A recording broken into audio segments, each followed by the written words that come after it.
What's up guys? Today I'm going to be showing you how to do a pedestrian simulation on pathways using Tyflow in 3ds Max. So let's get started. If you click on splines under create, you should start with a pathway that you want to do the simulation on. So it could just be anything you want really. Today we're working with that pathway, and then you are going to want to make this spline into some sort of road.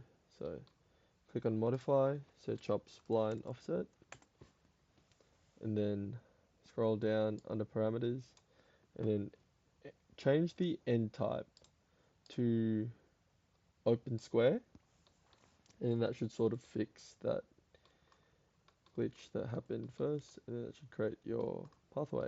It could be anything you want really. It could be open square, open round, open butt. Today we're using open square.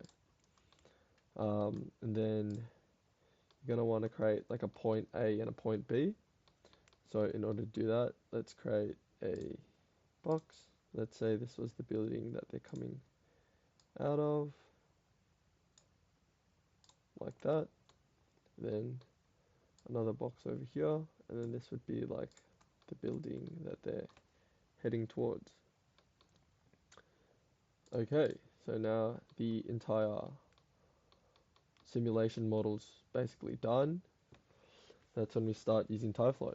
So go back to geometry, click on Tyflow, and then under modifier list, click on open editor. So to start, we're going to want to add a birth surface. Click on tab, birth surface, and then the birth surface should be point A. So technically this building right here. So if you click on click, then I'm going to pick this box right there. Then gonna want to add a shape. So click on tab, shape. For today, the pedestrians are gonna be little spheres. So click on sphere, maybe just low res spheres. Then under display, you're gonna want to change the display mode to geometry, and that should show those spheres. Let's make those spheres a bit bigger. So click on scale, change the size, maybe that.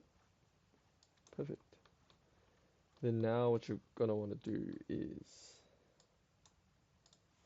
under your event, click on tab, click on pathfinding. So under pathfinding, scroll down to its properties and click on mesh, click on meshes. Oh, meshes. And under pathfinding meshes, that's the path that you're gonna wanna have these particles follow. So it's technically this. It's that path. Wait, actually let's make this path into solid real quick. Click on the spline, and then under modifier list, just click on edit poly. Yeah, that should sort of, there, fix that. Go back to Tyflow. So under pathfinding, clicked on that, the path that we just made. And then for destination objects, that's where building 2 comes to play, which is this cube right there. So for destination objects, click on pick, and then click on second box, which is box 2. And then that should sort of have the particles follow the path all the way to the end of the building. Right now it's a bit slow, so what we could do is chuck in a speed operator into the event. So click on tab, speed, just play around with the magnitude,